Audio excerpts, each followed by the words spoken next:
The journey is over. I have won. You tried to trap me for so long. I mean, I keep seeing all this information everywhere, but I did have to have the one last final ego death when I do realize, wow, all this stuff I'm talking about, all this proof and all this evidence is out there for like everyone to see it. I mean, I don't really have to report on it. Everyone already knows. But then I also have the ego rebirth that tells me, yes, everyone knows about this information and I don't see anybody doing anything with it. Like, I've looked, I haven't found it. Um, Perhaps it's why my videos don't actually have a true audience. Perhaps all of us who are actually talking about this information are isolated from one another. That is very, very, very possible. That they are using internet censorship methods to keep our videos from being seen. And when you consider the amount of crazy videos that I have made and the crazy shit that I have said, I just don't think it's possible to, at the very least, not have been trolled into suicide by this point. I mean, some kind of attention should have been met, but absolutely just being ignored by the entire universe, even going as far to make posts on Twitter and Facebook that I thought were red flag posts. I thought I was going to get visits from the police or anything else, but literally, no matter what I say or do, nothing happens. And it also kind of scientifically, using the scientific method, proves that, all right, so if we go online onto these social media platforms, we can make all kinds of like violent threats and posts, and nobody's going to do anything about it. I mean, this is what you hear time and time again after mass shootings, that there were red flags everywhere and that people were crying out for help, and yet it still happened. I mean, don't get me wrong, I knew I wasn't going to commit a mass shooting, but I really wanted to, investigate this corrupted reality and just see what exactly is going on. And it was very clear to me that no matter what I did, I could not get any attention. And I didn't want the attention for myself so that look, everybody thinks I'm cool. No, it's like all of these things were troubling and worrying me, and I kept uncovering these things, and it was messing with my sanity. And so I wanted to reach out and to find all the other people who were having similar experiences, or to report on my experience and to have somebody more intelligent than I was to help me understand what was going on. Because as much as people could say a lot of it was in my head, with all of these reports of UAPs and UFOs and everything else, and for the timing of everything that was happening to me. I mean, I didn't know about the face on the mountain in Grand Theft Auto 5. There was this face in the PS3, Xbox 360 version. It was removed from the next-gen versions.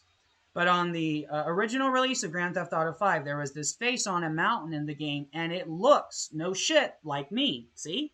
I mean, all right, and then there was this, there were all of these UFOs that were encircling this battle army ship or whatever, and the ship had my first, birth name, Russell, on it.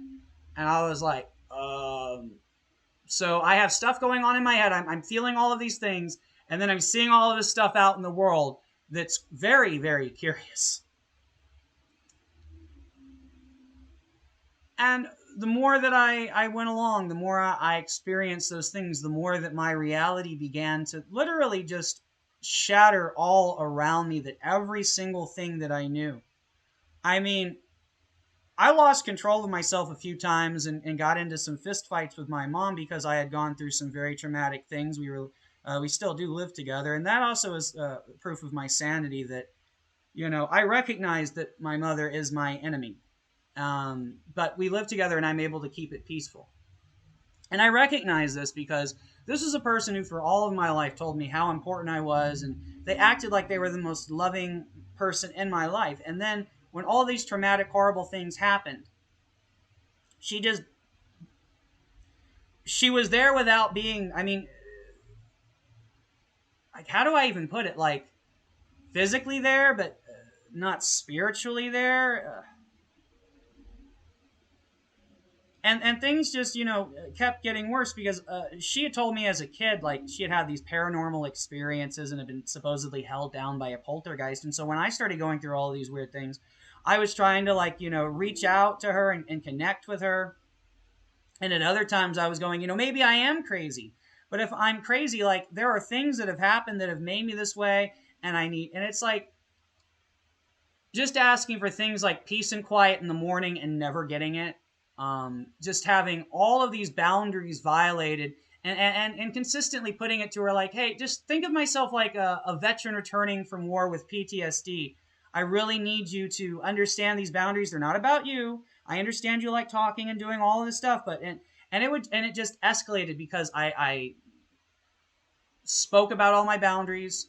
I wrote lists of my boundaries, and I was just like, please help. Because at first it was just making me angry, or it was depressing me. It was just fucking with my peace at first. But then it got really bad because it started to feel like bullying, because she would do all these things that I had told her not to do.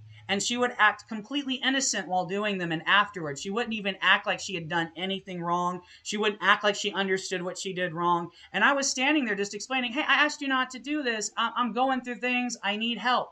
And just never getting it. Never getting it. And then to also, though, see that this person could do all of these other strenuous things to supposedly help. And yet, the simplest ones that were the most necessary, they could never do.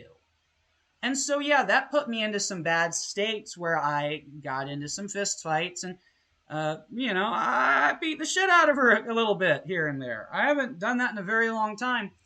And yet she consistently still does all of these behaviors. They've never stopped. I've walked her through different things to be more helpful, and they've never happened. And, like, I've learned to just, be the scientist who's going to be like, I'm just going to observe what's going on so I can try to figure this shit the fuck out, because it's fucking insane. And then I sat here and I just kept thinking, like, this is obviously what so many kids who are committing suicide and worse have gone through. I mean, we hear about it, but until you experience it, until you literally have somebody that you thought you could always count on, that you thought would always be there for you, and that, you thought, like, that's the person that I can go to, and just to find out that no, absolutely not. Every single time you try to go to this person for anything emotional, all they do is use that as an opportunity to not give it to you. You just sit there and you're just like, can you please see what I'm seeing? Can you please try to understand what I'm going through? And they just don't care. And that's being forgotten, and that's being abandoned by your family. And that means, guess what? They're not your family. And you don't have to feel responsible for them. You don't have to want to help them. You don't have to be nice to them. I would say, though, that do not let them anger you. Be very zen around them, because from what I've learned with the forces of evil that are at work with these strange bullshit that we are all experiencing, essentially what evil wants to do to us is to destroy our peace and happiness, because it's something that it can never have. It's the reason that all of us who at times feel like we're very much like Lord Voldemort have to remember what Dumbledore says. And if you're not a fan of Harry Potter, it doesn't matter, because these lessons are in everything. All of our entertainment, everything that we love, it can bring to you the same inspiration and the same motivation that people get from religion and spirituality, because I believe it's one and the same. If something touches you and makes you see the world in a different way, if it inspires you, then that is a beautiful, spiritual, incredible, wondrous moment. You don't have to build a religion around it. Other people don't have to agree with it. But if you find love and beauty in it, that's what life's about. We can absolutely share everything we discover and uncover and everything that means the world to us with other people. But we don't have to expect them to see it the same way or to cherish it the same way. Now, there is a flip side to that, though. When these people are family members, or they're people who try to act like family members. They're people who act like they're interested in being in your life. They're people who act like they care about being a part of your life or want to be a part of your life, but at the same time, they make you feel miserable. They void your boundaries. You can never reach a new plateau with these people. Like, you just are forced to essentially accept them for who they are and how they are, and to allow them to bully, harm, or destroy your peace. And I don't think that's a good idea. I think it's better to just ghost them. Even if you have to live with them, even if you have to interact with them, to just give them absolutely no energy from yourself, to not think about them, to not interact with them, just that sort of thing. Because it's all about, this evil is trying to draw our energy from us. They want us to, instead of feeling our good, loving, happy, joyful energy that just emanates from us, they want to remove that and place it with misery and suffering, because that's all they know. And I get, wanting to feel sorry for people. I truly do. I have felt sorry for evil for a long time. There is still a great part of me that would love to help these people, because obviously the misery and the suffering has caused them to be monsters and demons, people who only live to destroy the happiness, the peace, the sanity of others, because they just can't stand seeing what they do not have. And yet it's totally accessible to them. At any time, they can let go of all of the hatred, all of the anger, all of the negativity, and they can find the joy, the love, and the good. It's exactly what I have done, and that's why this journey's over. Because while I thought I was doing this to help other people, I was really doing it to help and save myself. Because I truly do believe that I've not only experienced incredible things, but I believe that I'm meant to do incredible things. And I believe that about every one of you who's listening. Even you assholes out there who are the evil monsters and demons, I believe that you could do good things. But ultimately, you're too lazy to. You're suffering and you're miserable. Okay, do something about it. Because there's no reason to choose negativity. I mean, I lost my dad. I have no physical friends. No physical friends in my life at all. I have absolutely no one to talk to at all. This is what I have right here. And to be honest, as I've said, we're censored. I don't have comments coming to these videos. They aren't being shared out there. But the real reason that I was always doing them wasn't to bring something into my life. It was to bring something into other people's lives. And the thing is, I don't see a way that I can do that right now. And I also recognize that I've made a lot of wonderful content that when that time comes, when this content can actually reach an audience, like, there's a shit ton of it there. I can rest and relax and don't have to worry too much about that, because I do really want to use my experiences, and I do really want to help anybody out there who's just stuck in that zombified negative lifestyle. Because I got stuck there, and I was always the happy-go-lucky, SpongeBob, or however you want to look at it. Nothing got me down. I mean, sure, if I woke up and was feeling lonely, wanted to have that special love in my life, and was really thinking about it. Maybe I had watched a romantic movie the night before. Maybe I had a dream about it. I might wake up and I might feel down about that when I was younger, but I would cry it out. Maybe I would listen to some music, whatever. I would feel those emotions. And then it would just be like being Billy from the Grim Adventures of Billy and Mandy. Like, I would just be so, like, empty up top that if there was something that came on TV that made me smile, like, that became the focus. It's not that I didn't feel negative things. I mean, I was a child of divorce. I missed my dad all the time. I wanted him around me all the time.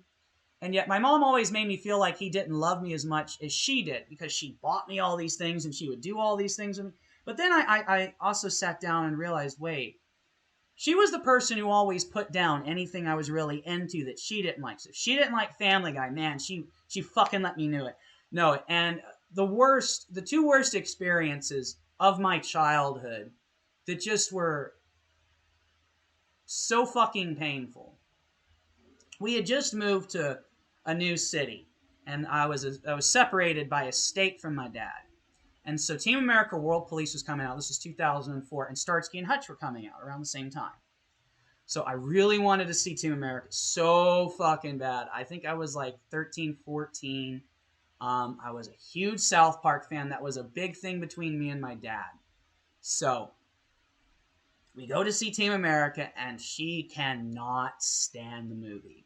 This was a marionette puppet, like, action movie that was also a very huge fuck you to the war in Iraq, and so many other things now that I'm realizing too, like, because the world is full, like it says in the ending speech, of dicks and pussies and assholes. And, you know, the dicks and the pussies, they're always going to cause problems for each other, but it's the assholes that we really have to worry about. They ruin life for the rest of us. And it took me a long time to realize my mom's a fucking asshole. I mean, I'm sitting there laughing so hard, such a huge smile on my face. And she's just like, oh, we should go. This is so stupid. It's not funny. And she kept getting up and leaving the theater and going to see some other stupid Sandy Bullock bullshit fucking thing. She could have sat in there watching her goddamn thing, leaving me in Team America. I was perfectly happy. I wasn't, it was actually going to be my first time seeing a movie by myself. I was jazzed. I was laughing my ass off. I was enjoying the movie. But she would have to come in periodically every 15 minutes like, you ready to go? Just to ruin the fucking experience.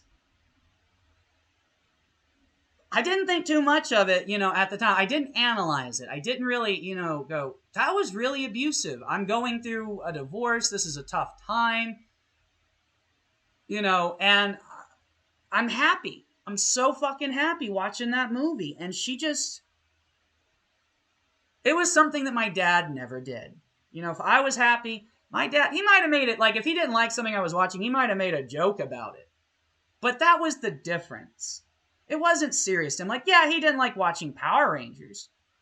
But sometimes he would actually sit with me while I was watching it. I don't think he was actually watching it, but he was with me. And that's the difference. Like, yeah, he would make those jokes. My mom never sat down and watched Power Rangers with me. She never sat down and watched Pokemon. Like, and when she did, like, the only time when she would come in, if Pokemon was on, this is such a big memory. It was like Pokemon and Dragon Ball Z had this issue, and Jackie Chan, like, I don't like their lips don't synchronize to the way they're talking. And that's just, God, that's something that's the true parental neglect right there. Like, what the fuck is wrong with these parents? They're obviously evil at some level, because you see your child being happy and you just want to fucking destroy it. I mean, I could really go into the supernatural paranormal beliefs that I have, but really, I just kind of want to point out a little bit of the factual shit that just makes no goddamn sense. That we've all experienced parental neglect and abuse, but we're all also kind of, I don't want to say pathetic, but I also want to say pathetic. Because we take such horrific abuse from people that at first we believe love us and we love them. And then we don't feel loved by them. We don't feel cared for. And so we try to tell them, hey, you don't love us. You don't care about me in the right way. And that's because we still love them and we still want their love in our life. And that's the thing we have to let go of. It's not doing us any good. Anybody who's going to keep putting you through negative things. And yes, people make mistakes. I would have been one of the first to just go, that was a mistake my mom made when I was a kid. But it was the fact that when my dad died and horrible traumatic things began happening to me, that all of a sudden, the way that my mom would have treated my dad became the way that she was treating me. And to put that in perspective, think Peggy and Al Bundy, but without Peggy actually giving a shit about Al. I mean, that is the thing about Married with Children. And if you're not familiar with the show, it's this really funny kind of satirical sitcom that basically, instead of looking at, it came from an era. I believe it premiered in the late 80s, early 90s. It was one of Fox's first shows. And during this era, most of sitcoms presented the kind of ideal, perfect family. Married with Children was the opposite of that. This was a family that was at each other's throats, that the wife was there to just basically use the husband's money, and that the kids didn't give a shit about dad, that he was always walked all over. And yet this is how, from Fred Flintstone to Al Bundy to any other example you can think of. I mean, there are so many men who feel that way. And it's what's resulted in a lot of sexism. And the thing is, there are women who will treat you that way. There are people who will treat you that way. It has nothing to do with gender.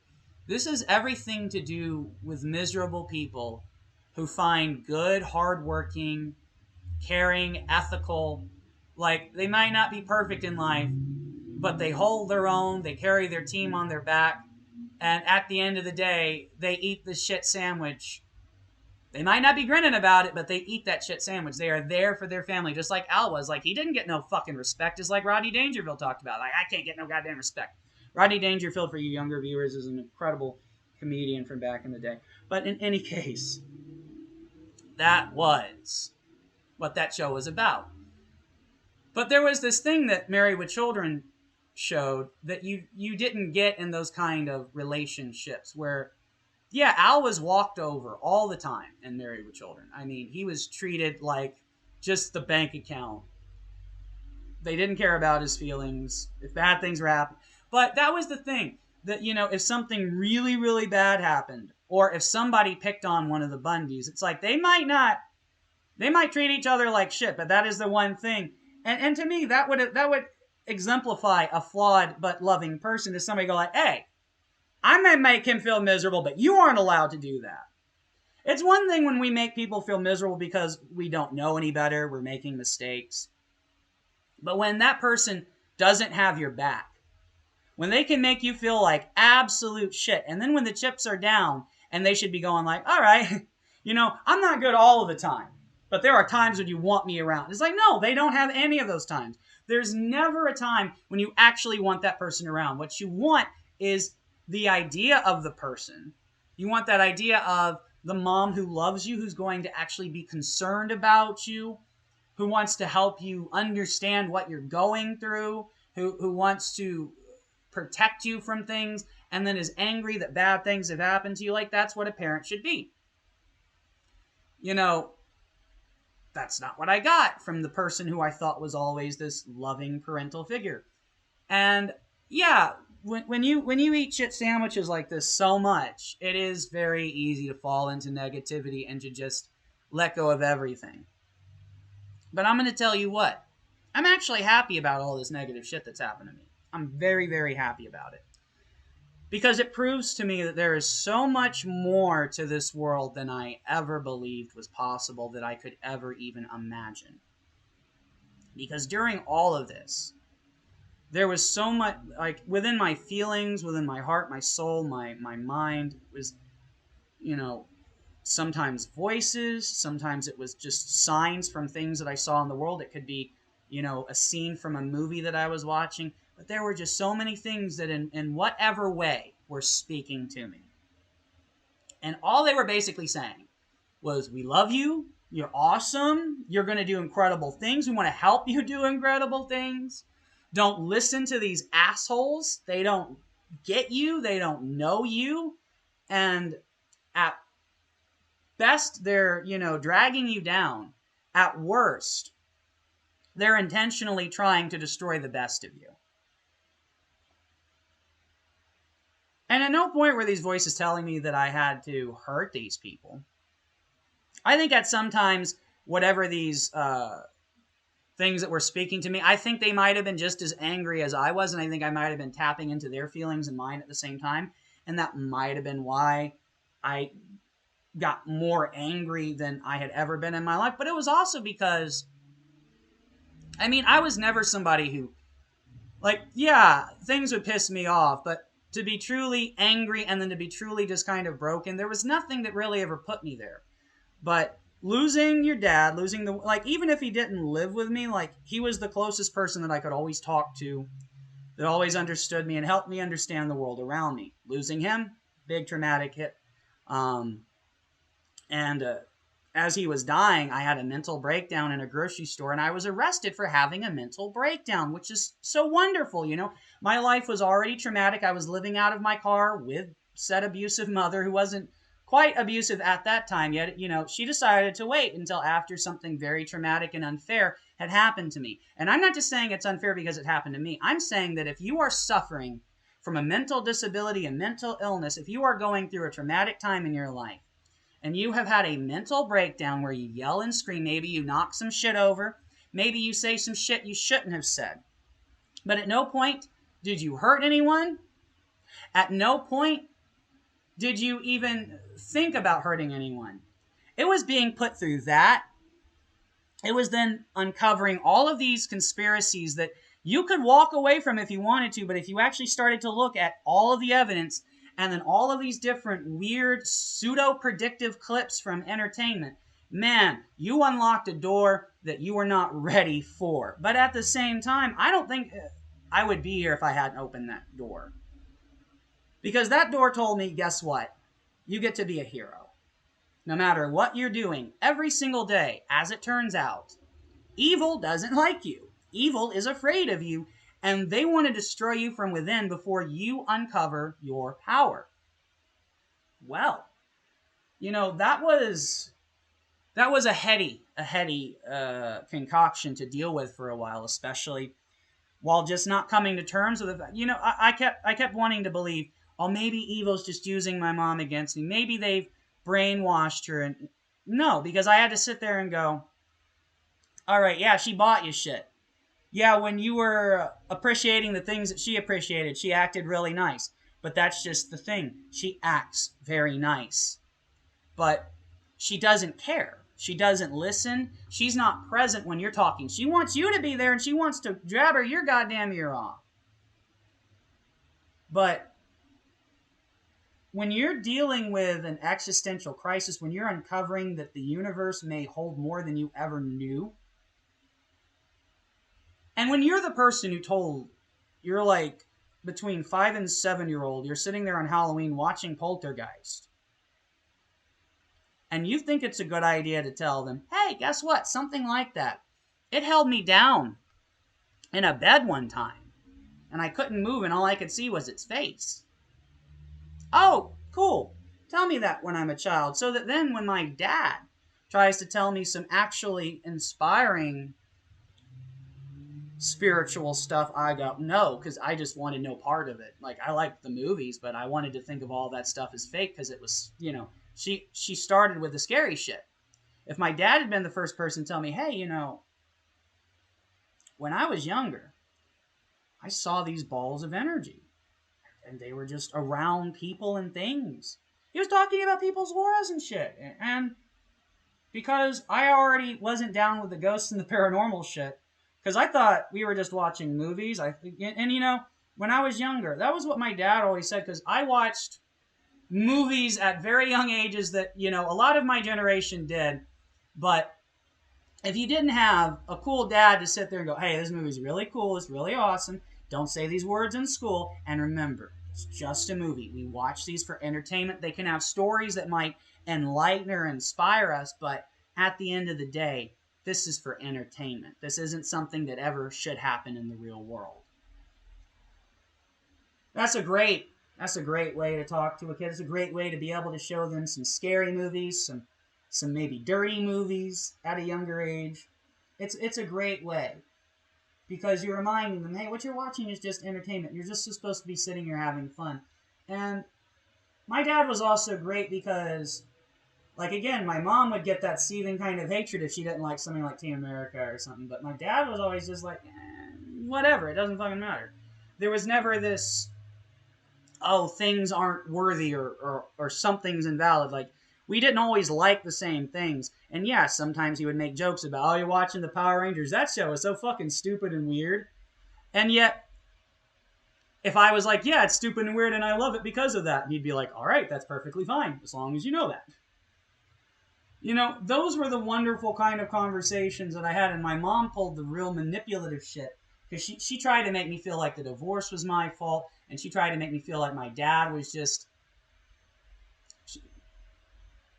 These are things that are inexcusable. It's inexcusable for parents to destroy a child's happiness. It's inexcusable for them to abandon their child when they need them most. Because all it does is destroy a perfectly good person. I never got to a point where, other than just kind of losing control, and that was the thing, like, I could recognize even within myself, like, yeah, she would do things that would hurt me really bad, and I would lose it a little bit, and I would want to punch her and hit her in the face. But I also never did long-term damage. I never even came close to it. You know, she looked like she had been through hell, but, and I can say this now because I'm in control of myself, and I'm not going to do it again, because the reason I was doing it, as crazy as it would seem, I believe in my soul, is that I had grown up with action movies that showed mentor-like characters who, when a child was abused, they would kind of beat the shit out of the abuser, and it would be this way of beating good into the person. And I think that was like, I think it was just this kind of insanity of, I want a different result. Like, all I could think of in my head was, I want my mom, and my mom is doing these things that are hurting me. And it was just this unexplainable, uncontrollable feeling and urge that just makes you lash out completely irrationally. Because, yes, she deserved what she got, but I'm not so much up on the punishment aspect. I mean, I do want to punish evil to an extent, but really, all I truly want is peace, love, and happiness like the rest of us do. And allowing her to ever make me feel that kind of anguish again, to where it would actually make me feel out of control of myself. I mean, I've actually gotten to that point, and I'm in control of myself now.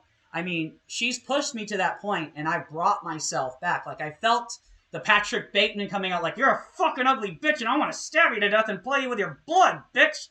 But then I'm just like, okay, that's not going to help in this situation. It's not going to make anything better.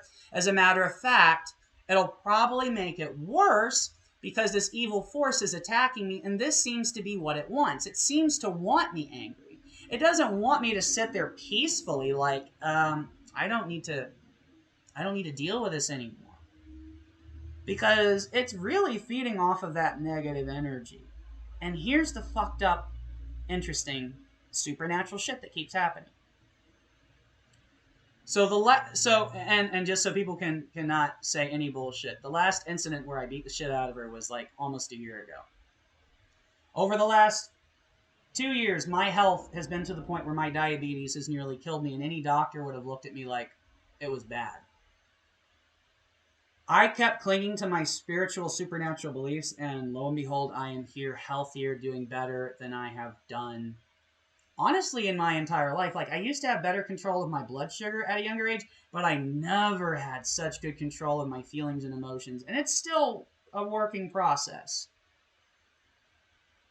But to actually be able to regulate your emotions, regulate your feelings, and know, hey, like, yeah, what this person is doing to me, it's reasonable to be upset, it's reasonable to be angry, it's even reasonable to want to hurt them. What isn't reasonable is to lose control of myself, because if I want to punish them, this isn't going to punish them. If it was, it would have stopped the behavior. What will punish them is proving to them that you are so much stronger and better than they are. And the way that you do that is by embracing happiness and peace. That is the only way to go about it. And so that's what I'm about to embark on, because the journey really is over for me. I'm at a place where I can regulate my emotions better than I ever have been able to. I can truly see what the world really is, and that it's full of wonderful, loving, incredible things. There's plenty of wonderful people out there. But there is an evil, oppressive force that is trying to destroy all of our peace, that wants us to suffer, and it wants to take our energy for it. There is no other answer or reason for the world to be the way it is, because if you want to just say that it's chaos, no, this stuff is by design. Chaos is chaos, and that would result in a Grand Theft Auto-like world where everybody thinks they're the main character. We don't have that. We have a world full of good people who get beaten down and broken but still follow the rules, still enable all the cogs, all the wheels to be moving. They're struggling day by day, but they are trying. Maybe they bend the rules a little bit, but for the most part, they do every single thing that they're supposed to, and they still suffer for it. No matter how hard they work, no matter how good they are. And we as a human race lose because of that. When you beat down and break the best of us, then we're left with the worst of us to control us and to rule over our lives. And that is certainly what's been going on. The best people just destroy themselves because they don't want to let go of someone they love, even though that person clearly doesn't love them back and all they're doing is hurting them. And ultimately, if you believe in any kind of destiny, if you believe in anything like that, what it's actually doing is holding the human race back as a whole. I mean, what if one of these people was supposed to do something incredibly special and important with their lives, but instead they just become the shoe salesman Al Bundy? That's the exact kind of result that evil or any kind of force that wants to hold back the best of humanity would hope for. And I've absolutely endured, experienced, and ultimately been saved by things that many people would consider invisible, but so is Wi-Fi. And our controllers are now wireless. So we are connected by things that we cannot see already. And we believe in those things because people can evidently concoct some great factual explanations for them. But considering we have potential evidence that alien technology has been a part of our life for a very long time, and perhaps those in power have been utilizing it, maybe it doesn't work the way that we've been explained that it works, or maybe we're only told certain things. When you have so much stuff in the news and the government refusing to... And here's the thing, folks. We know for a fact that there is technology thousands of years more advanced than us. And the government's just not wanting to have a real conversation about it with us. And for that matter, there aren't a lot of other people having those conversations. It's not happening at a pop culture level at all. I mean, it's not going mainstream, even though it's in all of the news all the time. Practically.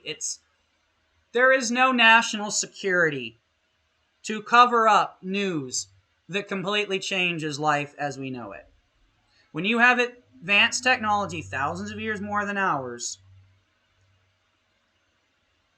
that means that either we have time travelers, visitors from other dimensions, or we have beings from other places in the galaxy.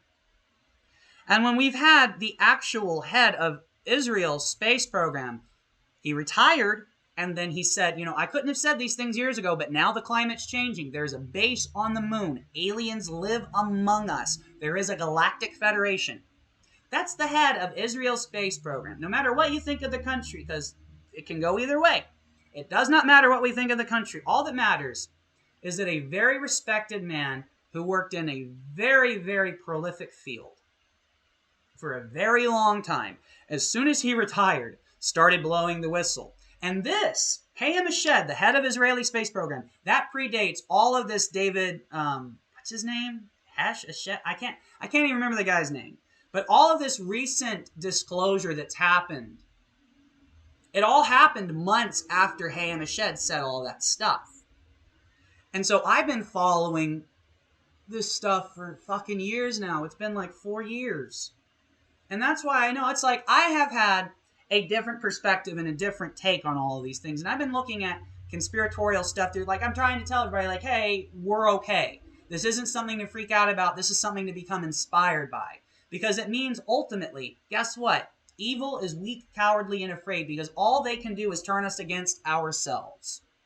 Because they know if we found each other and if we just went out into the world, like we wouldn't have to do anything violent at all. Number one, there's more of us than there are of them. Number two, we are way more powerful than they are. Like, they are weak, pathetic cowards. They don't want to fight us face to face. They damn sure don't want us to become aware of their oppressive evil force. They damn sure want us to turn against one another. That is not a being I'm afraid of. Like, yeah, it's, I guess, scary to think of all of the control they've held over society for so long. But that's also because we haven't been able to compile enough information and evidence to really be able to understand exactly what's going on in this world until we've entered this digital modern era. There wasn't going to be a way to have found all of the other people's experiences, all of the other history, all of the strange contradictions and hypocrisies, so that we can actually sit here and go, all right, we're not just, I mean, we are maybe embracing insanity. Maybe we're embracing craziness. But what happens when embracing that brings you to a place of sanity you've never been before? What happens when all of a sudden you're more in control of yourself, you're feeling better, you're doing better? Doesn't seem so crazy then. When you look out at the world and everyone's so beaten down, broken, and exhausted, and you can tell that society is being run by people who do not want it to prosper, because nothing that they're doing is creating a prosperous future. We should be, if evolution was a thing, then we should be removing all of those roadblocks that made evolution take so long. Evolution doesn't take a long time at all. It's just that when you have obstacles because you're living in a prehistoric or a medieval age, you don't have an ability to communicate information, to travel so fast. So evolution is going to take some time. But now that we have all of these things that should bring us closer together, that should evolve our way of life, we are still dealing with the most basic, negative, primitive shit. Like frustration, anger. That's the childish stuff we were supposed, like when you read the Bible or whatever and it says to let go of childish things. That's the childish things. It's not Care Bears. It's not Barney. It's anger. It's frustration. It's negative feelings and emotions that do us no good. There is no reason to fear, dread, or worry about a hot stove.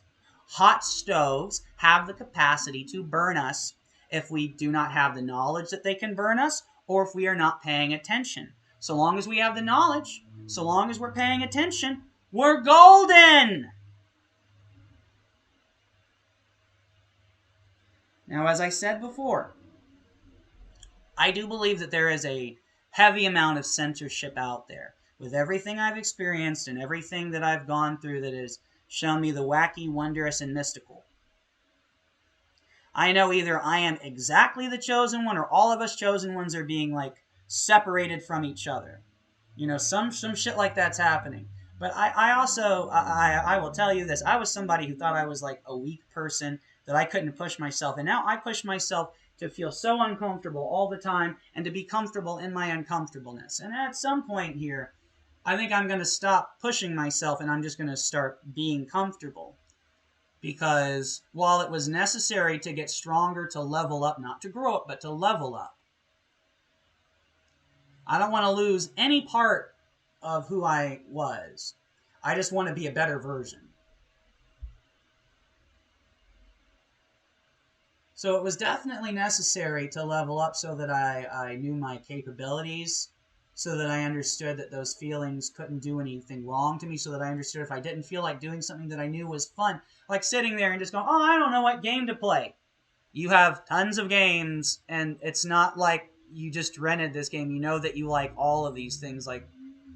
It's like sitting there looking at a playlist and not knowing what song to play, but realizing that you made the playlist and you love every song on that playlist, but you just don't want to click a random, oh, it's the wrong song. Oh, I might not, or maybe I want to listen to this one. You love them all. It doesn't matter when you do it. Just do what you love whenever you can. We deal with too much strange, weird shit that people just, Like, all right, if psychology, that's how I knew that something was wrong. We're having relationship issues, parent issues.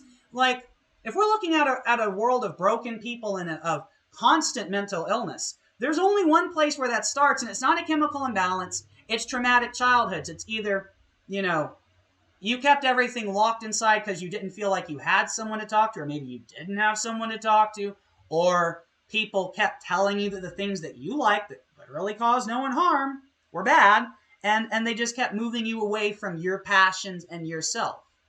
You know, at no point is life about, hey, let's help you figure out who you are and how you can be the best version of yourself, and then a career that will suit that so that you can support yourself and potentially do good for others.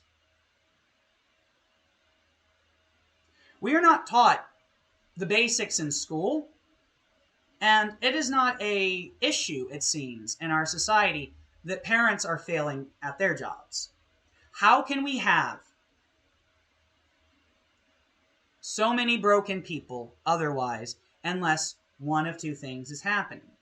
You know, either they're broken down at the family level, the supposed family level. I mean, it's not really family if they treat you that way, but in that inner circle area, they're broken down. They're broken down by the people who are supposed to care about them, let's put it that way. Or they're broken and beaten down by just society as a whole. Because society is very, oh, it's a dog-eat-dog world. Why?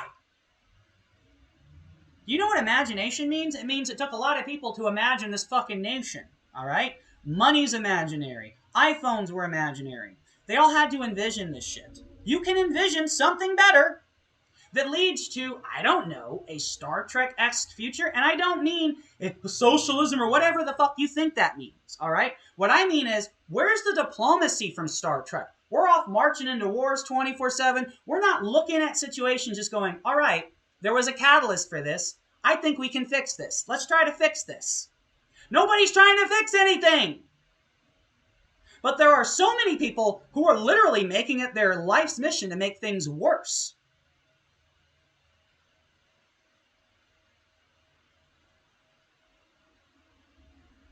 And it's wonderful to finally be able to say that, to be able to believe everything that you're saying, everything that you're feeling, because you finally experienced enough that you could let go of all the lies that you were fed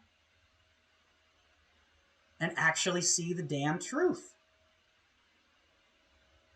And the truth sometimes is painful at first, but then it's beautiful. Because at first you think you're losing something, but you're not losing anything. You're not. I don't need my mom to care about me. She doesn't need to. Ultimately, what's actually the problem is that she pretends to.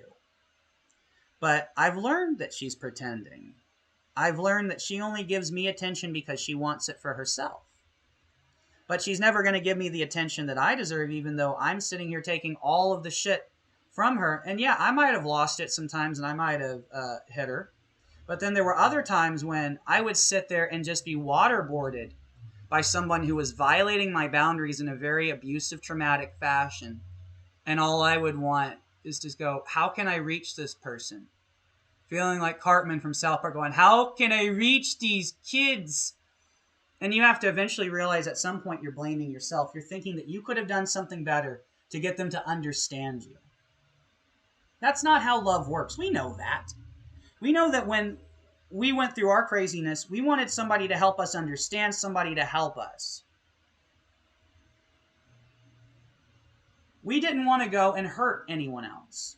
That's not what we wanted to do. We wanted to understand what was happening to us. And we wanted, somebody to help us with that. That's what we want. That's not what these other people want, though. Because I've also been in relationships with other people where they tried to make me think there was something wrong with me. And the only thing that was wrong with me was I wasn't letting go of myself. I wasn't going to go, yeah, you're right. This thing that I really love, it is childish, it is stupid, and I should just let it go. You know, when an ex-girlfriend was telling me, oh, Star Wars, the Clone Wars, that cartoon, that's for kids. Really, this show with deep, dark, thematic storytelling, death, mayhem, and murder is for children. I mean, sure, children can watch it and appreciate it, but, go fuck yourself, you dumb bitch. All right? That's not somebody I need to respect. Okay? Because this person told me all kinds of things that they liked. There was never a time when I was like, oh, I don't like this. She told me she liked Doctor Who, so I went and got into Doctor Who and all these different things, and they actually became a part of my life. I found out that I liked those things. I didn't go and experience the things that she liked and, talk shit about them. I was like, oh, Doctor Who, this is cool shit. I never knew about this. Thank you. I love this. This is something we share now. But instead, with her or with my mom, I'd be like, South Park? Family Guy? I don't want to watch that with you. And then you actually watch them more closely, and you're like, maybe it's because this show has a lot of good values, and it teaches a lot of good lessons, and it would have made me realize what a cunt you are. There is no reason to watch something. Oh, you don't like it? Oh, let's go make a video about how it's the worst thing ever. How many of those fucking things have you seen on here? Really, it's the worst thing ever, huh? So it got in your mind so fucking much that you had to just go tear it the fuck down. That seems like healthy behavior to me. Oh, I'm just having fun with it. I'm not taking it seriously. Yeah. Sure you're not. If you were just getting drunk with your friends and talking shit about a movie while you were watching it, that's one thing. That's one fucking thing. When you need to go find a group of people who agree with that opinion, and you need to circle jerk yourselves and go, yeah, this movie sucks. Yeah, this movie sucks. The new Hellboy's total garbage. It's not worth watching at all. It's a good Hellboy movie. It's got some flaws here and there, but it's a good Hellboy movie. You can use that example for anything. They said, oh, the new Star Wars movies are garbage. They're good movies. I like them. I'm a major old school Star Wars fan. Did I appreciate them off jump? No. I did appreciate Rise of Skywalker off jump. I hated the trailer when I first saw it, but then when I actually sat down and watched it, because I'm one of those people who can do it, I can watch a trailer and I can have all those feelings like everybody else, like, fucking piece of shit. Then I could actually watch it and I could have a change of opinion going, you know what, I really enjoyed this. And I will also say that I've never been one of those people who turns on something just to talk shit about it. I don't get that. I don't enjoy it. It's not fun for me. I like to watch things because I like them. I might watch and like a lot of things that people don't consider good, but when I watch them, to me, they're great. They are just as good as any Shawshank Redemption out there, You can take the most B, direct-to-video action movie with a star like Steven Seagal that people evidently don't like, and to me, it was always my favorite shit as a kid. I fucking loved it. I loved it honestly and authentically. I just thought Steven Seagal was cool. I didn't care if he had put on extra weight. I didn't care what his hair looked like. I just fucking loved Steven Seagal being a badass. And that's always what I saw him as. But yet, you can see on YouTube just tons of people talking shit about him. Well, here's an interesting factoid. Human trafficking is very real. Thousands upon thousands of children vanish every year without a trace, and that's now in an era of digital facial recognition. And so way back, before there was a movie called Taken, way back before Sound of Freedom, way back before anybody was talking about the trafficking of children and that there was a global conspiracy, that it was rich people doing this, because who else is fucking doing it? Steven Seagal made a movie about it called Out of Reach. And so now, I'm going to take on that mantle because I know all this shit's real. I know the evil, supernatural, spiritual forces that are oppressing us are real.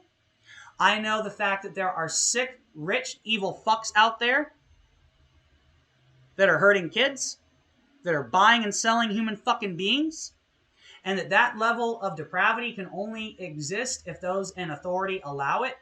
People are trafficked through ports and borders. And if we were interested in safety, if we were interested in truly destroying the actual criminals, we would go after the lawyers who help the drug dealers. We wouldn't have technicalities that these people can get. We're going to close out on this last thought that proves that the world that you inhabit is designed to squash the common person who does everything right and occasionally makes a mistake. And guess what? You run a red light, you drive drunk, you have a mental breakdown in public. Your life is destroyed. And there are no technicalities that can help you. You can just help that if you're a poor, normal, common person, that you get probation, that at best they give you a shitty record, and that they ruin your reputation, and that they ruin your emotional state and your societal state. But that you might have your freedom, whatever that might be, and you might have your life. You made a small basic mistake and your life was nearly ripped apart and destroyed by this system that then allows the true criminals, and you hear this all the time. How many cops have you heard? How many shows have you watched? How often have you heard that, well, we just can't keep the bad ones away. Oh, they got off on a technicality. So they could have big, fancy, expensive lawyers representing these reprehensible people who are accused of reprehensible actions with, at times, enough evidence to go, yeah, they're probably guilty. Oh, but it's innocent until proven guilty. Yeah, unless you're a common person who made a simple mistake and is then treated like you are the dirt, the scum, the monster of the earth. And that's because, guess what? That's what this shit's all about. It's draining the good people's energy. It's punishing the good while rewarding evil. That is the world we inhabit. And it's not a normal one. It is a supernatural, paranormal one. And I just hope that by taking time off and by completely taking the fight to evil, like, I'm going to do what Michael Jackson said, because I don't believe he was one of the bad guys. That man made too much music and cared too much about children. You might try to make whatever joke, and I might have laughed at those jokes before. You know, a joke could be a joke, and I could laugh at the joke. But I'm telling you, when he was trying to tell us they don't care about us, when he was trying to make us think about kids who have nothing, when he was trying to make us look at the man in the mirror and go, that's how we make a change? Well, God damn it, that's how I'm going to make that motherfucking change. Because I get more and more control of myself, and I can feel it, just like Neo said, that you can feel me, and that you're afraid of me now. Good. I want you to be so fucking scared of me that I don't even have to kill you. That you're just going to live in fear of what I might do with my crazy eyes. Because I believe you're out there. Devil, evil, whatever you want to fucking call yourself. I don't care. You're Lord Waldy Warts. Alright? You got a moldy vagina, bitch. Alright? You got crabs crawling all over your dick, motherfucker. You got me? You're a joke to me. I'm going to take time off. And I'm going to become so fucking personally strong. I'm going to better myself so fucking personally well that I'll be able to live till I'm well over 100. Because guess what? With everything that I've experienced and everything I know, I've been told that I am the hope for the world. And all I got to do is survive to be that hope for the world. All I got to do is wait for the right time. And at the same time, train myself to be stronger at will. Because that's what's important. Not my muscles, not my trigger finger, my force of will. That force of will that when you try to enter my brain and tell me, don't turn on Family Guy, you don't want to watch that episode, I'd be like, bitch, I love that episode. That episode has so many good fucking parts in it. And you're trying to tell me not to watch it. What? So I sit here for another hour, 2 hours doing nothing going, oh, not that one. Oh, not that one. Go fuck yourself, you little bitch. Because you might have been able to distract me before, but I'm removing all distractions until I reach superhero fucking mega stat. And I'm already basically superhero because I'm better off than I've ever been before. I'm stronger than I've ever been before, mentally and physically. It's crazy. So what happens when I doubly level over? I mean, we haven't even finished the main game, but I'm leveling up like I'm at in-game status, motherfucker. So fuck off, evil. You've been given a chance to surrender, and you're not. So I'm going to let you burn. I'm going to let you burn and burn and burn until you never fucking return. And that can be burning from fear, from pain, from anguish until you're so weak you just give up. Or until I burn you so much that you just fucking are annihilated and destroyed forever and always. Because taking out this anger on you is way better than punching my bitch of a mother in the face.